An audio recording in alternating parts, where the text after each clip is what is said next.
pessoal, bem-vindos à nossa segunda aula sobre o arcadismo, e nessa aula nosso foco serão então as produções desse período, as produções dos autores do arcadismo. Nós já vimos as características, nós já vimos o contexto histórico e agora nós vamos a Portugal entender um pouco como a coisa está rolando por lá e o que acontece na Europa.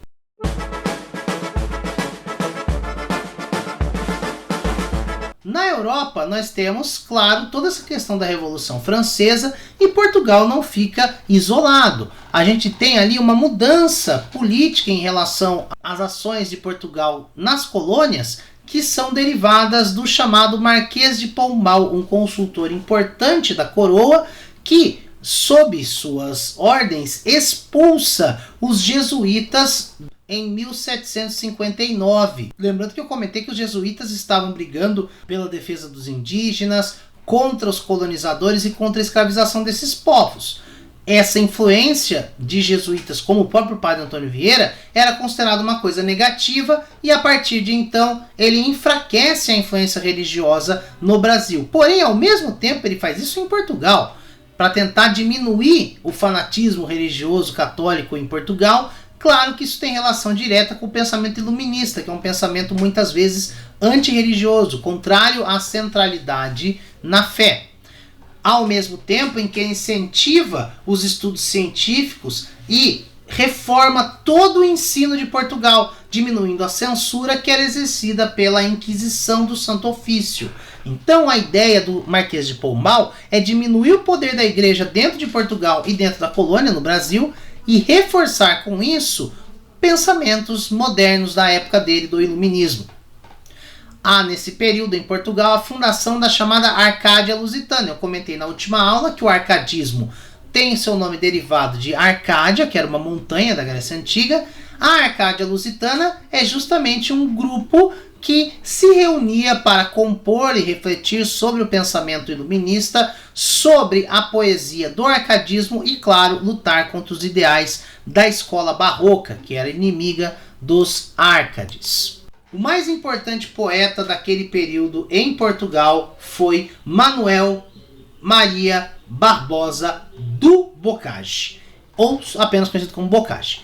Ele era um poeta que compôs ali pelo século XVIII. O seu pseudônimo, isso é muito importante, lembrando, eu falei na última aula, eles usavam nomes que eles criavam a partir de pastores da antiguidade. Eles inventavam nomes, tá? Ou às vezes pegavam algum nome de pastor que nós temos registrado e usavam esses nomes. Ele escrevia sob o nome de Eumano Sadino. E ele foi preso pela Inquisição por impiedade, ou seja, por não seguir a fé cristã, e por antimonarquismo, porque ele era contra a monarquia. Apesar das reformas do Marquês de Pombal, a monarquia em Portugal seguia firme e forte, e ele era contrário a esse pensamento monárquico. Ele era famoso também por tradução, e os Árcades são muito importantes na história da tradução, porque eles se preocuparam muito em traduzir os autores, especialmente os latinos e os gregos, mas ele também traduzia autores franceses ligados ali ao iluminismo.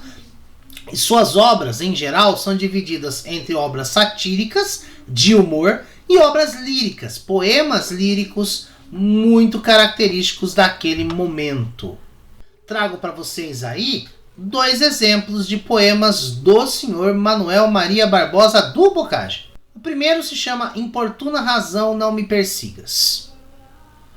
Importuna razão, não me persigas, cesse a ríspida voz que em vão murmura, se a lei de amor, se a força da ternura, nem domas, nem contrastas, nem mitigas. Se acusas os mortais e os não abrigas, se o conhecendo o mal não dás a cura, deixa-me apreciar minha loucura, importuna razão, não me persigas. É teu fim, teu projeto encher de pejo esta alma frágil, vítima daquela que injusta e vária noutros laços vejo. Queres que fuja de Marília bela, que a maldiga, a desdenhe, o meu desejo é carpir, delirar, morrer por ela. Bom, primeira coisa, é importante perceber que nós continuamos vendo sonetos. Soneto vai ser a forma mais comum de composição da poesia até o romantismo. Então a gente não vai ter aí a extinção do soneto. Então o soneto continua sendo forte. Tem outras formas poéticas, mas o soneto é a forma predominante. Além disso, nós temos a ideia aqui de que a razão ela incomoda. Por quê? Aí você pode falar, mas não é uma crítica à razão? Mas você não disse que eles seguiam a razão? Na verdade, aqui a crítica é porque o ser humano percebe que a vida dele, quando ele se dedica ao amor, é justamente uma vida de alguém que não segue a razão. E a razão volta para cobrar. Ela chega e fala, olha, você precisa agir assim, você não pode agir baseado nas emoções. Então aqui ele está num conflito entre a razão e o amor, que é um sentimento irracional. Esse conflito é uma reflexão típica desse momento do arcadismo, que tem influência do barroco, apesar deles brigarem com o barroco, viu? E aqui também nós temos a presença do nome Marília, que é um dos vários nomes usados pelos poetas do período do arcadismo para fazer referência à figura da musa inspiradora. Essa é uma figura constante na poesia, que é como se eles compusessem suas obras dedicados a uma mulher, que é a musa inspiradora. O outro poema que nós vamos ler é o chamado Soneto Infernal. Soneto Infernal traz o seguinte: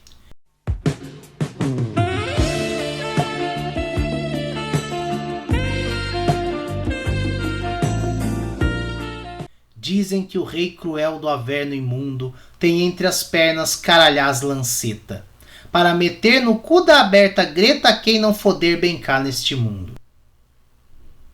Tremei humanos deste mal profundo, deixai essas lições sabida peta, foda-se a salvo, coma-se a punheta, este prazer da vida mais jucundo. Se pois guardar devemos castidade, para que nos deu Deus porras leiteiras, se não para foder com liberdade? Fodam-se, pois, casadas e solteiras, seja isto já que é curta a idade e as horas de prazer voam ligeiras.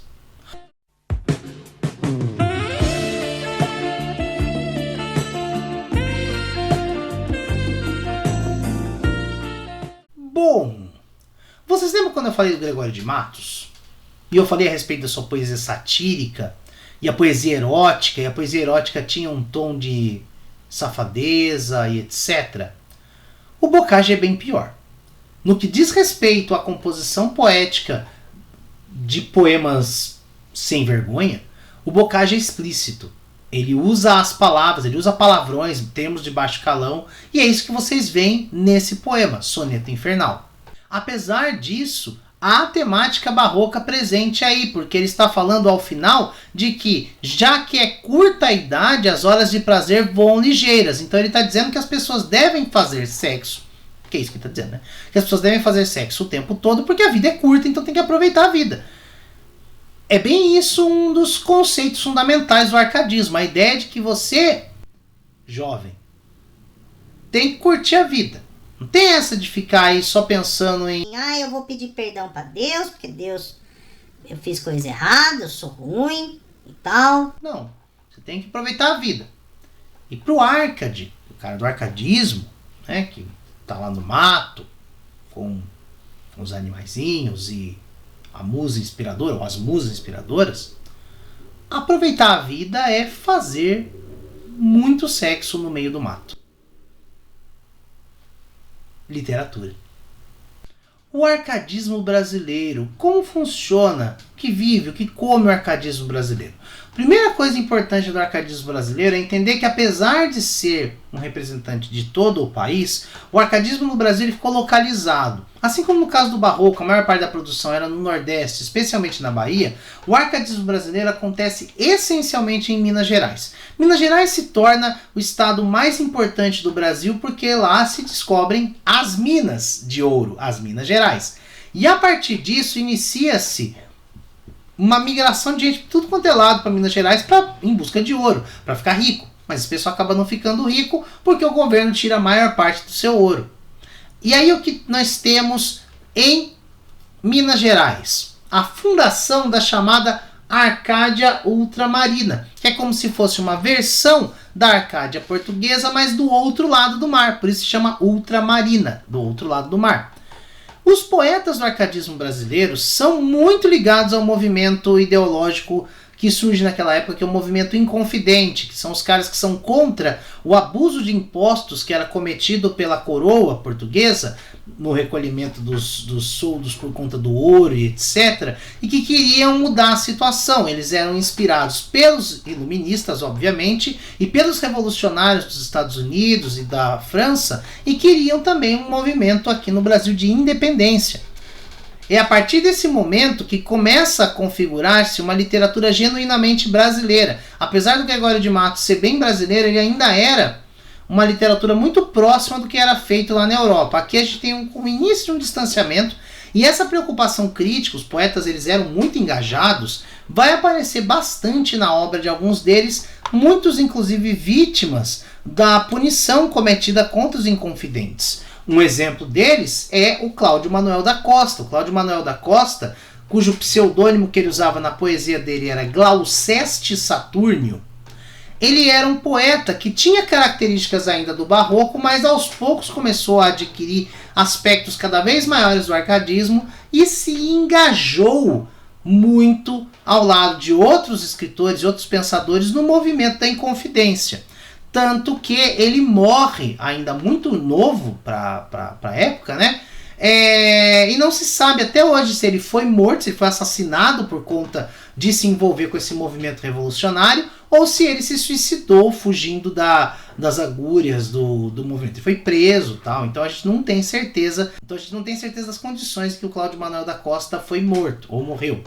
O que a gente sabe é que a sua principal produção são de sonetos, tá? Voltados principalmente ao mundo campestre e ao mundo clássico, como é poesia tipicamente barroca, o Cláudio Manuel da Costa. O mais barroco que você pode encontrar é o Cláudio Manuel da Costa. Os temas dele são os temas do barroco. Natureza como cenário para a busca da mulher idealizada. Nisso nós vamos ver o poema Nise, Nise, onde estás, aonde espera. Nise, Nise, onde estás, aonde espera? Achar-te uma alma que por ti suspira, se quando a vista se dilata e gira, tanto mais de encontrar-te desespera. Ah, se ao menos teu nome ouvir puder, entre esta aura suave que respira. Nise, cuido que diz, mas é mentira. Nise, cuidei que ouvia, e tal não era. Grutas, troncos, penhascos da espessura, se o meu bem, se minha alma em vós se esconde, mostrai-me a tua formosura, nem ao menos o eco me responde. Ah, como é certa a minha desventura. Nise, Nise, onde estás? Aonde?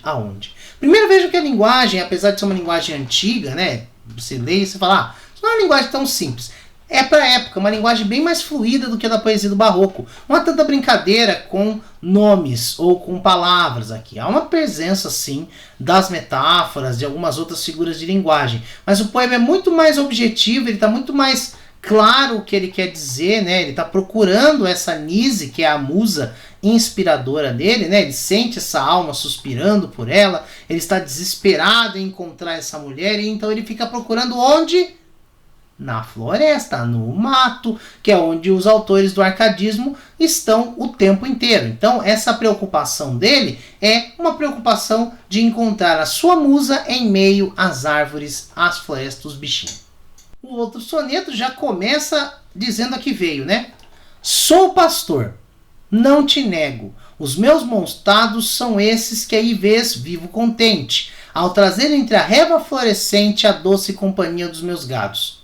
Ali me ouvem os troncos namorados em que se transformou a antiga gente, qualquer deles o seu estrago sente como eu sinto também os meus cuidados.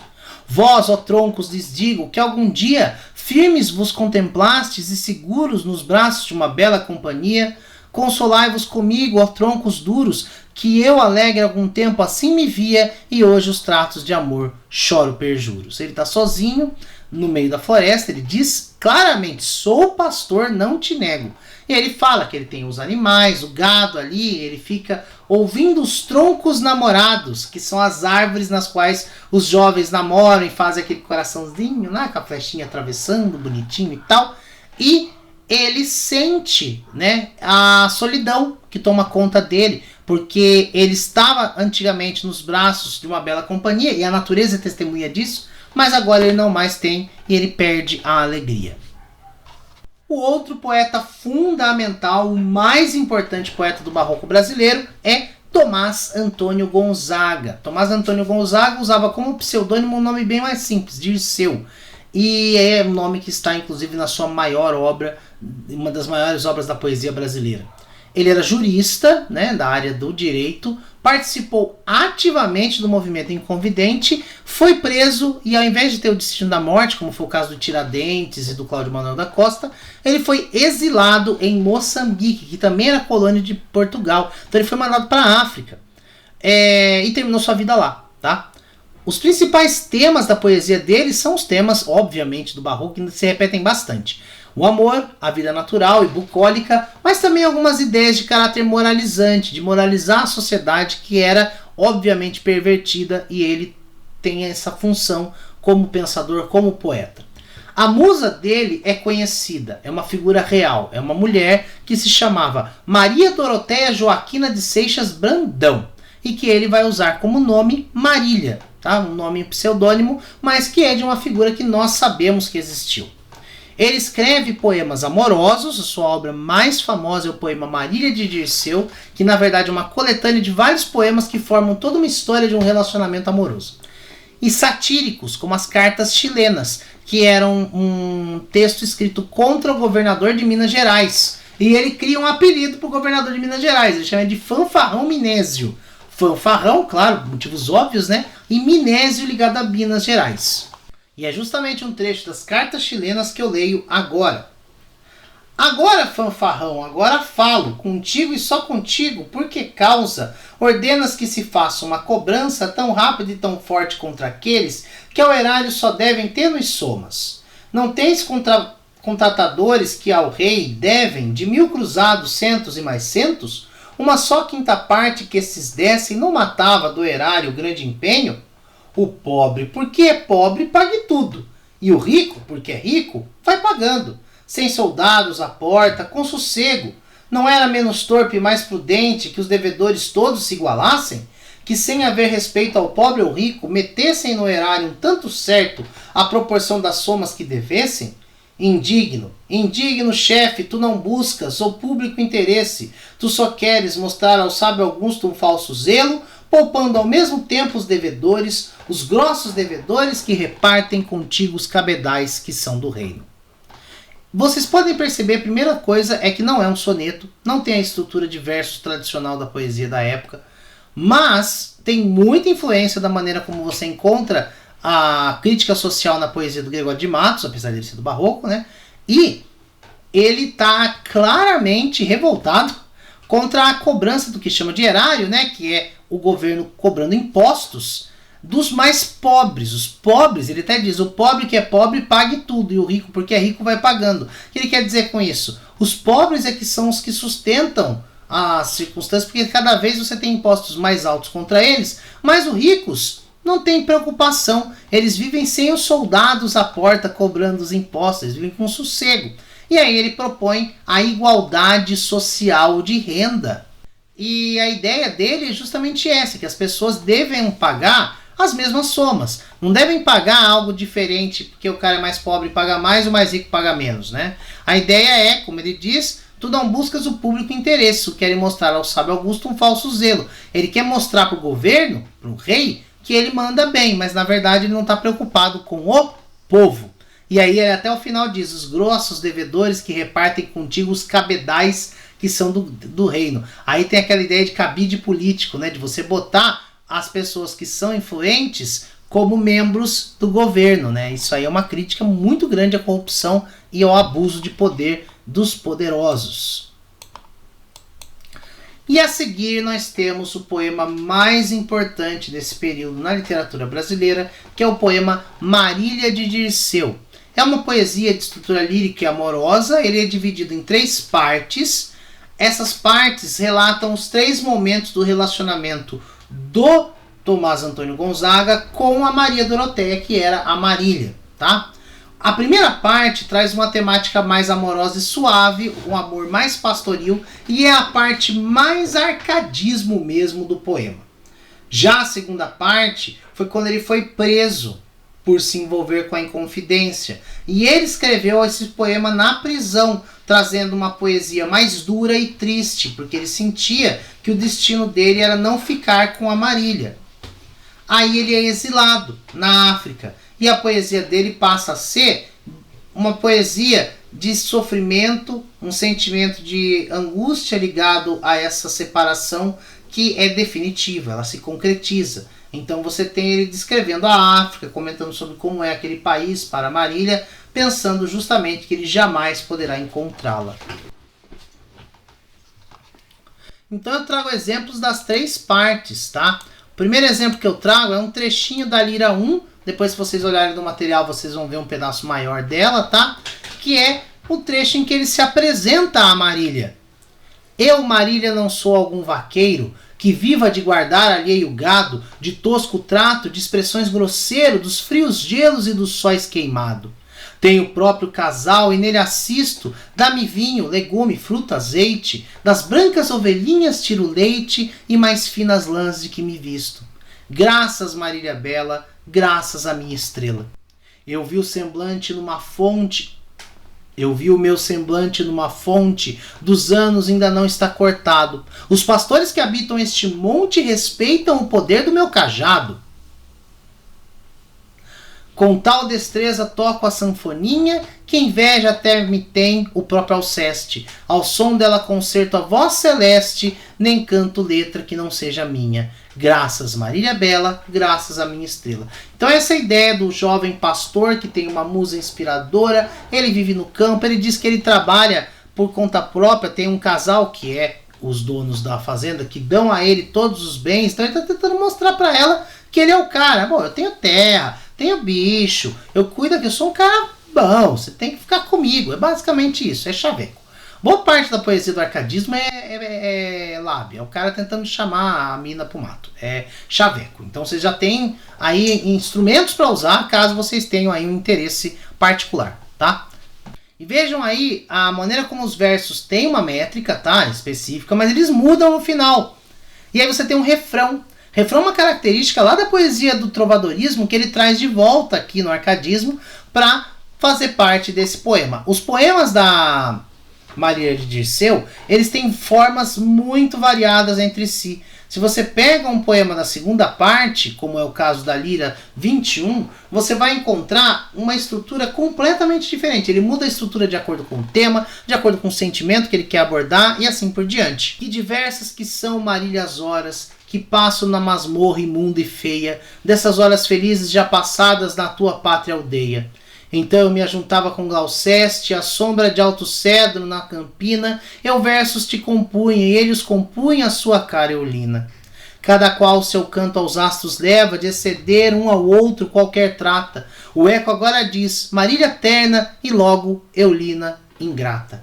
Deixam os mesmos sátiros as grutas, um para nós ligeiro move os passos, ouve-nos de mais perto e faz a flauta com os pés em 1000 pedaços. Dirceu clama um pastor, bem merece da cândida Marília a formosura, e aonde clama o outro, quer Eulina achar maior ventura? Nenhum pastor cuidava do rebanho, enquanto em nós durava essa porfia, e ela, ó minha amada, só findava depois de acabar-se o dia. Então vejam que ele está lembrando dos momentos em que ele passava no campo, né, ao lado de Glauceste. Se vocês lembram que eu comentei anteriormente, Glauceste é o Cláudio Manuel da Costa, é o Glauceste Saturno, eles eram amigos, então ele está falando justamente ele como pastor, o Dirceu, né, e o Glauceste ficavam ali ao lado de um cedro, de uma árvore, na campina, compondo versos. Ele compondo versos em homenagem a Marília e o Glauceste em homenagem a uma das suas musas, que era Eulina. E ele está justamente lembrando daquele momento que deixou de existir, aquele momento que não existe mais, porque ele está preso na masmorra imunda e feia. Lembrando desse passado que nunca mais vai voltar. Então é uma poesia nostálgica, saudosa de um momento que deixou de existir.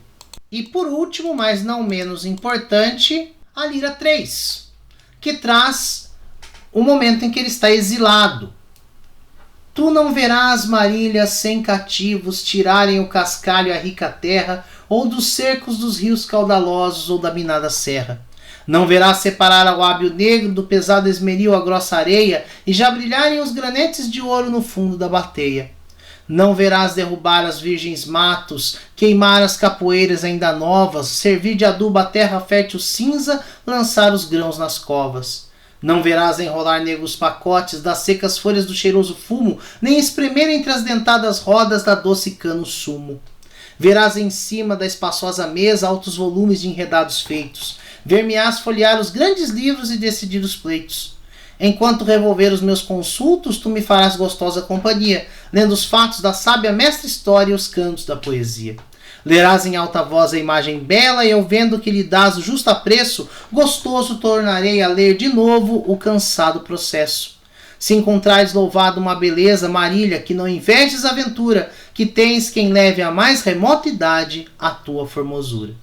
Então ele está aí conversando com Marília à distância, né, do outro lado do mundo, dizendo que ela não vai ser capaz de ver tudo aquilo que ele vê enquanto morador de um outro país. Ele fala dos homens negros que trabalham a areia, que colhem o fumo, né, o tabaco. Então ele está falando do trabalho desse pessoal, da vida ali na África, que ele não vê, que ela não vai ser capaz de ver.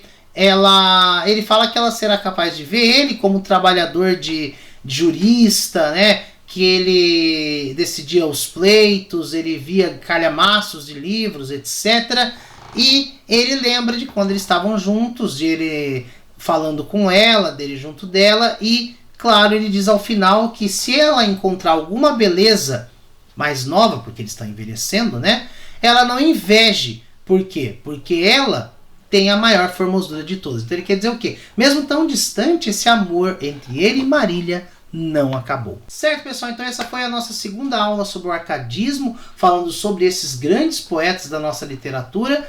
Peço a vocês, mais uma vez, que fiquem atentos às atividades que vocês têm que desenvolver, e a gente se fala na próxima aula. Falou, pessoal!